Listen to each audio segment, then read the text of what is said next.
kami naman po ay nandito para siguraduhin na napoproteksyonan ang karapatan ng Vice President. Pero kailangan din nating tandaan kasi maraming mga lumalabas na statements na tila ba'y may conclusion na may pagkakasala o may mga impeachable offenses na nakumit ang ating Vice Presidente. Tandaan lang po natin, no, that the burden of proof lies with the complainant. Sila po ang nag-complain, sila po ang naghain ng mga reklamo, so dapat sila ang may ebidensya. At kasi parati lang sinasabi, hindi sumasagot ang Vice Presidente. Well, hindi sumasagot ang Vice Presidente kasi wala namang dapat sagutin sa ngayon, no? Dapat po ang mismong complainant ang maglabas ng ebidensya at matinding ebidensya para maipakita na meron talagang mga pagkakamali. At sa ngayon, wala pa kami nakikitang ganong ebidensya. Kasama na natin ang tagapagsalita ng defense team ni Vice President Sara Duterte. Kaugnay nga po dito po sa issue ng impeachment sa kanya na gumugulong dyan ngayon sa Kamara. Si Attorney Michael po, makakasama natin. Attorney, magandang hapon. Si Admar po ito. Hi, Sir Admar. Magandang hapon po sa inyo at magandang hapon sa ating mga kababayan. Opo, gusto lang maliwanagan din ng ating mga kababayan. Ano po itong isinabmit nyo po kahapon na sagot dito na atat yung ating pong kamara na matanggap na kung ano mang sagot. Marami na silang sinasabi ever na hindi makatanggap ng sagot. Pero ano po itong inihain nyo po sa kamara kahapon po, Attorney? Ito po ay ang tinatawag nating answer, no, consolidated answer ad cautelam. Explain ko lang po 'yun, no. Kaya po siya ad cautelam dahil bagamat tayo ay nirerespeto natin yung prosesong ginagawa sa Committee on Justice, hindi pa rin natin wini-waive yung ating mga karapatan upang questionin yung validity ng mga proceedings na nangyayari diyan. Kaya po ad cautelam. Ngayon po, doon po sa sagot ng ating Vice Presidente, yun naman po ay nilagay natin ang mga napansin natin na as our defenses, unang-una sa lahat is yung constitutional issue. No? We feel na unconstitutional yung nagiging proceedings dahil nga may tinatawag tayong iba na standards na in-impose dito sa pag-determine ng sufficiency in substance dito sa complaints laban sa Pangulong Marcos, kung ikukumpara mo dito naman sa ginawang determination sa complaints laban sa Vice Presidente. Yan po ang isang main argument natin. The other argument, yung sinasabi natin, wala pong from the side of the complainants to allege ultimate facts that constitute yung yung impeachable offense. Kasi po ang ultimate facts, yan po usually, no, sa criminal law man, yan yung mga elements of the crime na kailangan mong i-allege para masabi na meron ngang krimen na naganap. No? At sa pananaw natin, hindi po nagawa yon ng complainants. Kumbaga doon po sa mga pahayag ng complainants, doon po sa naging pagdinig doon sa House Committee on Justice, walang bago, na-recycle lang yung unang mga akusasyon, Attorney? Well, karamihan naman po ay talagang ni-recycle lang. Although sa pananaw natin, wala namang problema doon kung ni-recycle lang. Ang nagiging problema lang talaga is if you read the complaints, no, talagang failure to allege yung facts na talagang may offense. Doon po sa due process na kini-question nyo po, maaari nyo po bang maipaliwanag bakit nalabag ang karapatan sa due process ng Vice Presidente? Opo, yan po yung sinasabi natin kanina na double standards. No? Kasi po, ang nangyari po talaga, lilinawin ko lang, hindi naman natin kino-question kung ano man yung standards na i-impose ng committee. No? That is within their wisdom. Ang sabi lang natin na paglabag ng due process ay pag meron kang standard, pero iba yung standard na in-impose mo doon sa mga complaints laban sa Pangulo at iba rin ang in-impose mo laban sa Vice Presidente o ikalawang Pangulo. So doon po nang gagaling yung argument natin na may paglabag sa due process kasi tila sa pananaw namin, nagkaroon ng double standards po dito sa determination ng sufficiency of form and substance pagdating sa dalawang opisyal. Oo. Nabanggit din dito na mabilis na isinantabi ang mga mabibigat na reklamo na dito kay Vice President Sara Duterte, medyo binusisi ng husto. So dapat patas at pantay lamang po at marami din po nga nakapansin diyan, Attorney Michael Powa. Pero kumbaga ito po ba ay maliban sa paglabag doon sa due process, mayroon pa kayong nakikitang ano rito na parang nasisilip na maliban doon sa due process na nakikita nyo pong paglabag?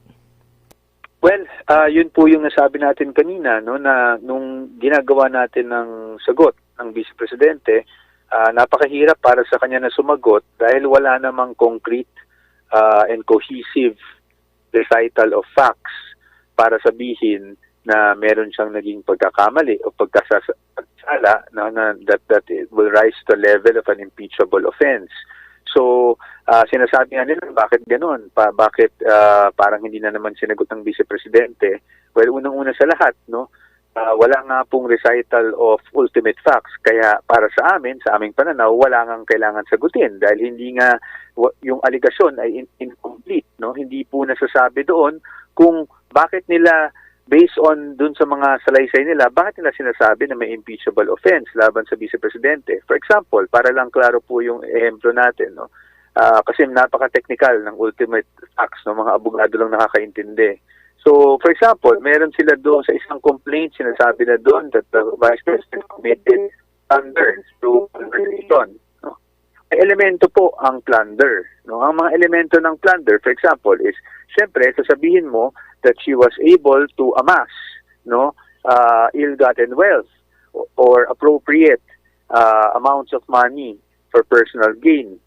Pero ang pagtitingnan natin ng aligasyon, kahit sabihin natin sa confidential funds, sasabihin nila, yes, may confidential funds, yes, dinisburse yung confidential funds, pero wala namang nakasaad na facts ukol sa kung paano nila nasabi na napunta sa bulsa ng Vice Presidente yung confidential funds. No? Lahat po ng mga nakasulat doon ay spekulasyon, kung hindi man spekulasyon, ay conclusions of law and fact or self-serving conjectures. Kaya po yan po ang sinasabi namin na parang kulang, kumbaga, ang naging recital of facts. Kaya napakahirap para sagutin yan dahil wala dapat tayong sagutin dahil hindi naman kompleto yung aligasyon, kumbaga.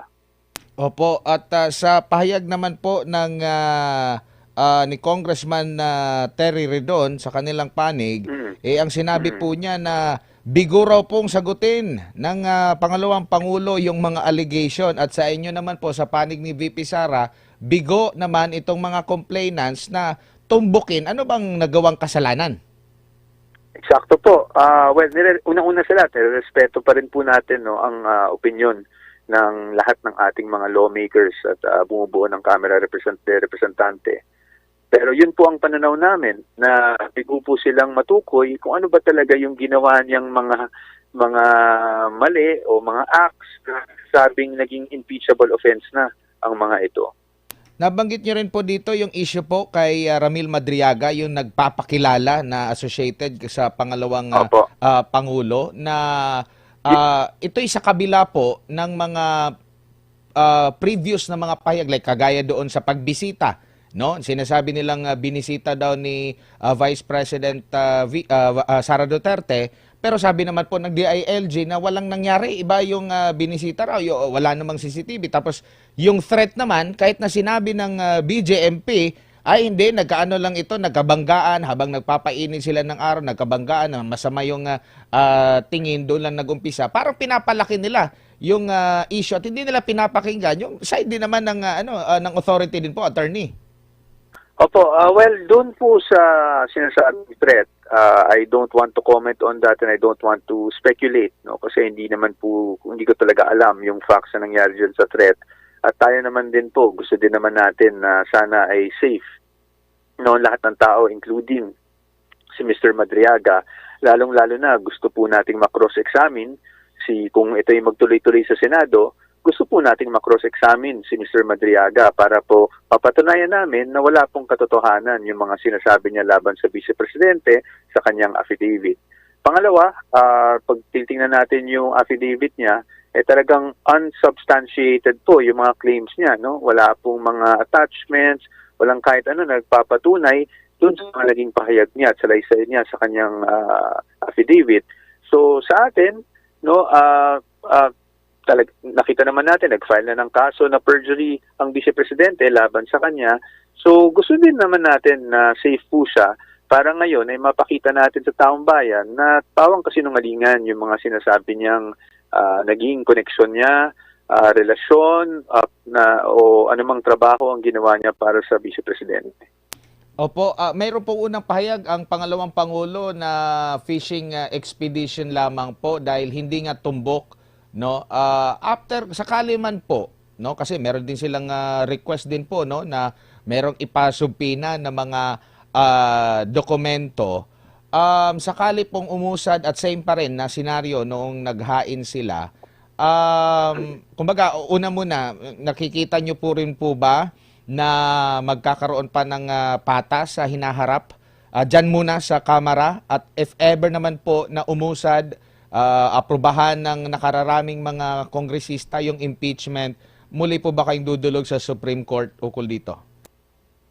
Unang-una sa lahat, bilang abogado, Admar, I would like to trust the process pa rin. No? So, sa ngayon, despite statements being said that might seem bias or meron ng partiality, para sa akin, we need to trust the process and we need to give our lawmakers at lahat ng miyembro ng Committee on Justice and even plenary the benefit of the doubt, no? That they will be voting based on evidence, based on conscience, no? So sa atin, ayoko pong mag-cast ng any aspersions, no, laban sa ating mga lawmakers.